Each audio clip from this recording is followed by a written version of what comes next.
So I thought I'd take the time to show you a little clip here of what law enforcement can do with humanity and how well it interacts with the general community. And I can't really say that with a straight face, because if you've ever seen the movie like Serpico, you know that, unfortunately, there are no good cops. And if there are good cops, they either get, swept under the rug or fired, or you don't see them. You don't hardly see them. And instead, we get law enforcement that is trained to be unruly thugs, unethical, and actually put more of a danger to communities that they're supposed to protect than actually serving protecting. They kind of just switch the oath around. So now that, the police are supposed to protect the community and the community is supposed to have the right to say how they want to be protected, that's no longer the case. Now they just become unhinged, unruling, thugs of Orwellian oligarchy. They're protecting the capital. They're protecting, the elites, and not protecting really the communities. So here's what's happened with this. So I didn't know about this till recently. So apparently there's a big strike that's happening. It says update: police in Boston are arresting striking workers at Cisco, the world's largest food distributor. Local outlet WCVB reports a massive law enforcement presence and multiple people being loaded into a back of a police van. So this is a strike involving food service workers. And, well, let's see where this goes. Let's see how well law enforcement takes on.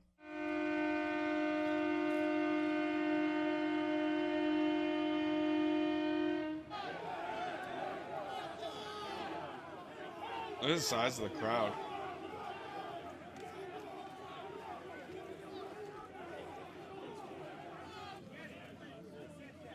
There's the cops arresting people that are just striking.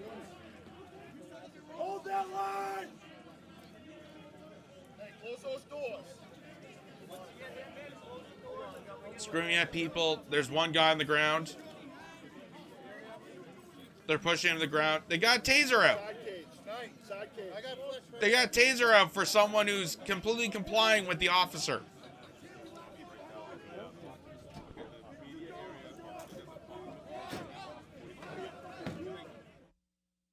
Like I said with law enforcement, if you ever seen the movie Serpico, if you ever see law enforcement in action, I would love to believe that there are good cops. I would love to believe that there are people that are actually good faith people, good-hearted Samaritans that are willing to actually protect their communities.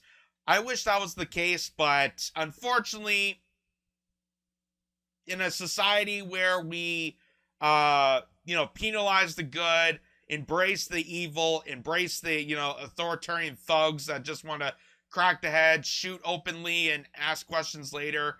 They couldn't care less about the citizens that they're protecting. This is the law enforcement you get. This is the law enforcement, the unruly thugs that are so unhinged, so unscaving that it's actually more of a threat to the general society than if we didn't have cops. And that's the thing. That's the thing. We do need law enforcement. No doubt about it. I'm not, demonizing the entirety of the idea of cops and the idea of law enforcement. We definitely do need it, but they need to be held on a leash. They need to be held accountable the same way we hold accountable to citizens committing crimes. We need to hold people to the same scale. We need to hold those people accountable as much as we hold accountable to the ordinary citizens. And what you're seeing here is the most peaceful, natural just strike. No breaking the law, nothing like that. And cops are told, to crack the heads of them. Stir up some ruckus, make it violent, do something. Why? Because they're told by probably Cisco or whoever called them in to say, you got to crack the heads of these people. You got to make it worse than what it really is. So, More Perfect Union broke this down. So, that was from October 17th, I do believe. So, this was 10 days beforehand. And they did a whole investigation thread on this. It says hundreds of drivers in Massachusetts and New York are on strike at Cisco, the world's largest food distributor. They're still on the picket line after Cisco's talks with Teamsters broke down Wednesday. So that, I do believe, is the union that's representing the workers. Teamsters, I believe, is the union that's representing the workers, and they're striking against Cisco, which is obviously the big food distributor. These strikes are a big deal. Drivers at Cisco deliver the food that is served at numerous restaurants, hospitals, nursing homes, daycares, and more. One driver told us, "It's beyond critical what we do." Drivers in Syracuse walked out last week over unfair labor practices. Then drivers in Boston joined the strike, demanding Cisco add them to the Teamsters pension and increase wages. Driver Trevor Ashley told us Cisco's pay is way behind U.S. food and other competitors in the area. So it seems reasonable that these people, again, these are truckers, to bring the same point as we talked about the Canadian truckers and the trucker convoy.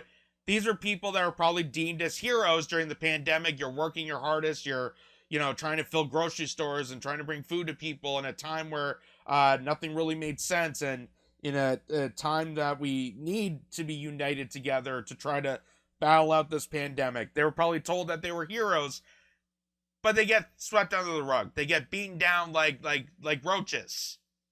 And they're saying that we're trying to just make a decent living. How come other competitors are getting way better than what we are?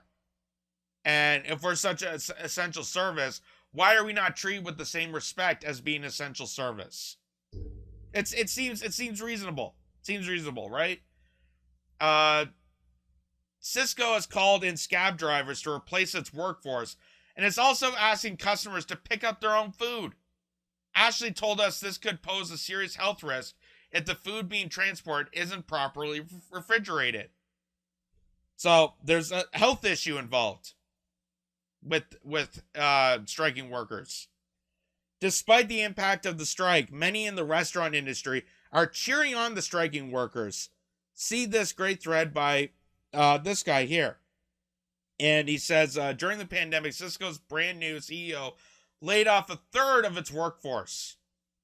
So they hired a new CEO, and the first thing he did was fire a third of the workforce.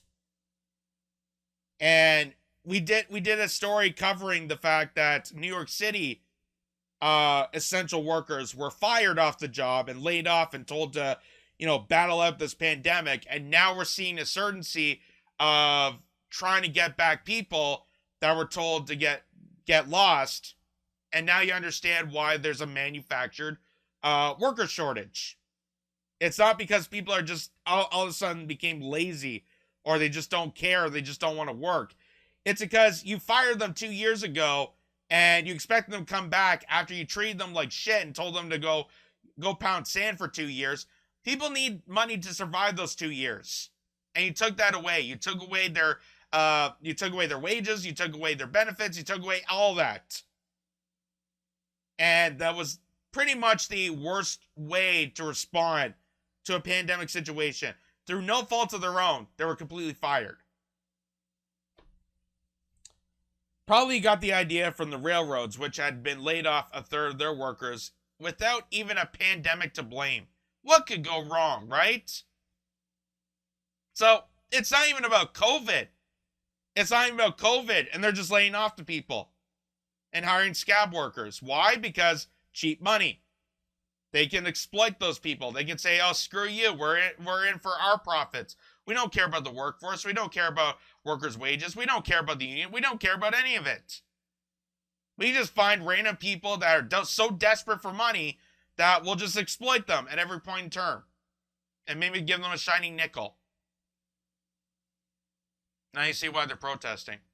There's a pattern of labor activism developing at Cisco, where workers also staged strikes in Baltimore, Maryland, and St. Cloud, Minnesota earlier this year. So this is impressive. This is impressive. And like I said, I only heard about this recently, and I think it's because they kept this under the dark for so long, because with any strike, in any occupation, with any workforce, the minute you see someone protesting for basic worker rights, that's going to spread to other areas. That's why they tried so hard to hide the fact that teachers were striking. They tried so hard to hide it away from the general public, hide it away from the mainstream media, hide it away, but they couldn't do it. They couldn't do it. They had to tell people the news, because parents were trying to figure out exactly why their kids were stuck at home for months and months on end with no teachers. They were told to go home. Why? The teachers are striking. Well, why are they striking? Well, okay, fine. Here's why. So, anytime there's a worker strike, they always try to suppress it and hide it and get away from the general public, because these movements spread. These movements are like, it's like a virus. It's contagious. Because once somebody sees that one occupation is fighting for their basic human rights, their basic worker rights, that spreads to other areas.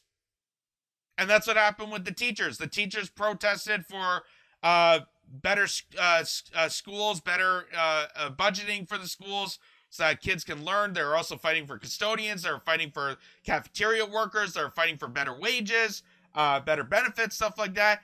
And then also other workers, factory workers also joined on it. Frito-Lay joined in on a worker strike. The people that were responsible for Oreo cookies, I'm trying to think of the parent company. Nabisco, that's responsible for Oreo cookies and Chips Ahoy. They joined in a worker strike. So it's insurgency. It's these people that are sick and tired of being exploited, and enough is enough. They're fighting for their rights, and the fact that they fired a third of the workforce to hire cheap labor so they can exploit them is just unreprehensible. That's why they're doing this. And sadly, More Perfect Union seems to be the only outlet out there that's only even bothered to mention about this. Is there more to this? This all comes as growing number of Cisco drivers are joining the Teamsters. In August, Cisco workers in Louisville voted to unionize despite an intense anti-union campaign from the company. So that's also a factor. Cisco is trying to pull a Starbucks and do as much as they can to union bust. And we've seen how ridiculously shady it all is. We've seen how nefarious they can go, to the fact that, they're trying to vilify people. They're trying to, blackmail people. They even do those training videos where they say that, oh, you don't need a union because here at Walmart or here at Starbucks, we care about employees too much.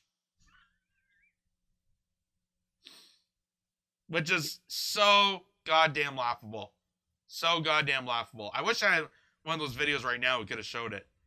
But that's also another factor that plays into it. So they're losing their union. They're union busting on the workers. The workers want to join up with this Teamsters. They want, better wages and benefits and stuff like that. They want a safety net for the workforce to be treated like human beings, which is kind of what a union really is. It's a safety net. It's so that oligarchs that are in control of these parent companies don't demonize the workforce and exploit them down to the bone.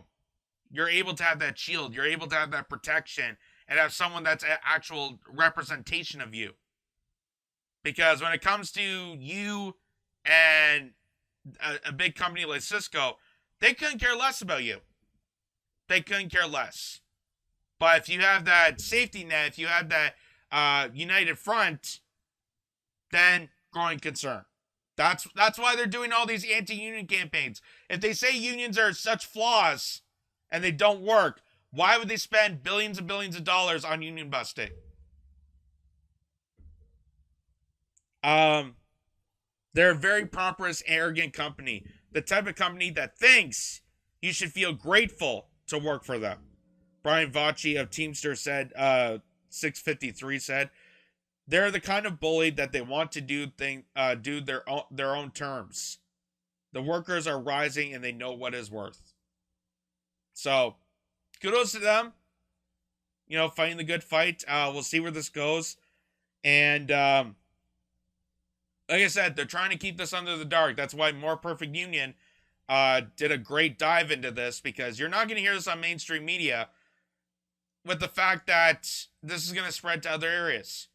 And when general workers that are, you know, blue collar and go in, punch out, and trying to make a decent living, if they look at this and go, hey, I can be better. I could have, you know, people that actually care about me and actually care about the decency of my workforce. We should do a similar act. That's going to spread.